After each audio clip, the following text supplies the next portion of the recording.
Hello everybody, welcome back to the Eternal News Breakdown, spoiler breakdown. Well, there's definitely a spoiler, so we're going to be talking about that. But first things first, the big announcement. It has finally happened. Eternal is launching. Full release happens on the 15th of November. I am super excited. We are going to be streaming all day that day, starting probably around like 9 a.m. PST and then going until at least 9 p.m. PST. More if I have, still have the energy, still have the ability to do that. We're also going to be streaming pretty big streams on like the day before and the day after, but like it's going to be all Eternal all the time. I'm very, very excited because, yeah, like we're officially getting our Steam release, so it is actually coming out. It's going to be like on the Steam front page most likely, and like, yeah, it's gonna be like real cool. I'm very, very excited to see the final release of the game, and like sort of like yeah, there's plenty more to come, of course. And in addition to the announcement of the Steam release, they have also announced Set 5, which is called Defiance, and just go ahead and gesture in that direction, and also like this so that people can see. Yeah, so Defiance is the new Eternal set. It sounds like it's going to have something around like 250 more cards. It's focused around Svetja and sort of the alliance between Svetja and the various rulers of the Eternal Throne, taking on perhaps the Coastal Empire and the new like Coastal Rebels. We have here this art of Svetja on the ground with the new Orain of Kosul looming over her in Defiance, and yeah, we are definitely going to be seeing some cool stuff happening with this set, like both lore-wise and I think in terms of cards. We'll talk about the spoiler in just a moment. In addition, Eternal is also coming out on the Xbox One on November 21st, which means that we will have a whole new player base of people coming in. Please be nice to those guys, of course, and yeah, I'm very excited to see new players and also to have like more versions of Eternal for people to play. Like it's really cool to be able to play this game like on mobile and to be able to play it in basically anywhere you want. So yeah, I'm excited to see it on consoles, and that should be like a really cool thing. It is full crossplay, so everybody's gonna be playing with everybody else, and it'll be really delightful. It's gonna be pretty sweet stuff. Okay, so like, yeah, we're very excited. There's going to be some Eternal basics coming out in correspondence with release. I don't know if they'll be out on release day or after, but I will be working and streaming for the entirety of the weekend, as well as most of Friday, all of Thursday, and most of Wednesday to lead up to the release. And we're going to be making videos. We're going to be basically like building new decks. We're going to be playing around and helping out newbies, answering questions, doing everything that we can. So please feel free to stop on in. I'm very excited to show off this game as much as I can, and like this has been like 2 years in the making. I've been waiting for this for forever. I'm so excited, and I hope you guys are too. I'm real glad to see release happening. So it's gonna be a delightful time. That's the big announcement. Let's talk about the little one. We do have the first Set 5 spoiler, which is not that little, to be sure. So we'll go ahead and look into the art here, and now we're gonna go ahead and look at the card. This is Defiance, a 1-cost green fast spell with kill an attacking enemy unit with cost 3 or less, or stun an attacking enemy unit with cost 4 or more. So, pretty decently powerful card. The one thing that it doesn't hurt is Sandstorm Titan, hilariously enough.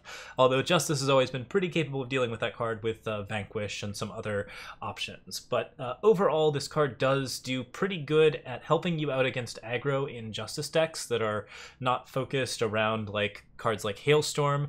The more like control-oriented setups and the more like Combre-oriented setups already had good answers to aggro, but this could open up a couple of new routes to keep yourself stable while building like a more green-based mid-range.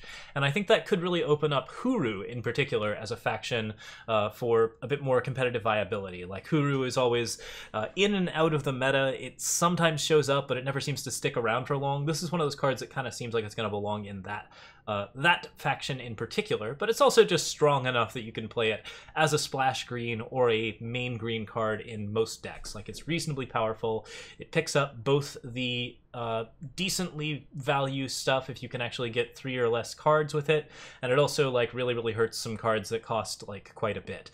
Certainly it's not great to stun like a Bandit Queen or a Vicious Highwayman, so there are some 4 or more cost cards that like you would really rather remove with Defiance to get the maximum value out of it, but overall like this card does seem to do a pretty decent amount for its cost, and like the fact that it can kill basically anything of any size as long as it costs 3 or less is a pretty big deal. Like this is a fairly powerful card that's going to really help out against like sort of aggro style decks, which yeah, there's always been some amount of aggro in Eternal, and it's certainly good to always have more aggro in Eternal, but I think this card has some interesting facets and should be pretty interesting in Eternal for like the foreseeable future. If there is some sort of cycle or like rotation, which I don't think we will be seeing until like set 6 or set 7 would be my guess. Like I'd guess that they'll do about 5 to 6 sets and then they'll start considering rotation, but maybe they will be rotating immediately, and if that does happen, Defiance is kind of the card you look to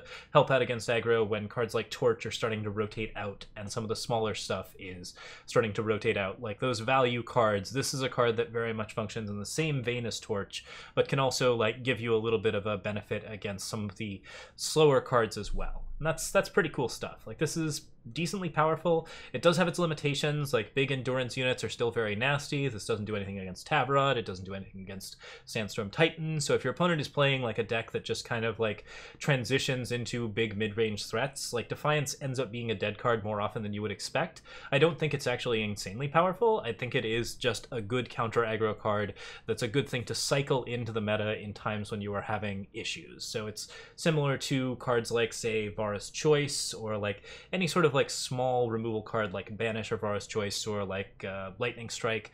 There are lots of cards along those lines. This is a little bit more powerful than those, but it's not so powerful that it's just an automatic include. Nonetheless, it's quite a good card, and it's definitely a card that you're going to be seeing in most green decks. I think it's going to be fairly meta-defining, something that you're going to be playing around, something that you're going to have to pay attention to in terms of when your opponent has a fast spell up. Do they have Defiance? Do they have Finest Hour? It'll add a little bit more bluffing game to green decks that are playing at 1, and that should be really interesting to see. Like, it's a pretty nutty card. It's got a lot of strength to it, and it's gonna be pretty exciting to play with.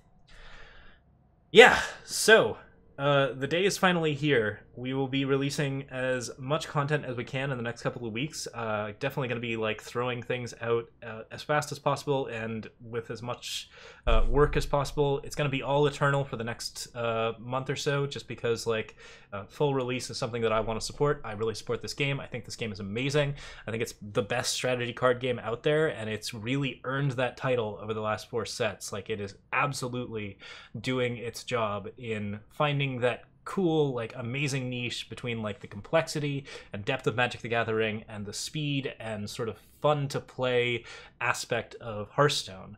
And the result is something that you can play for just thousands and thousands of hours and never get bored. There's always cool things to be building with it. There's always fun things to be doing with it. I have never really found this game to cause me to burn out or feel like bad about playing it. It's just fun all the time, and it's a game that you can always just sort of pick up and play and have a great time with. You can play it competitively, you can play it casually. I love this game.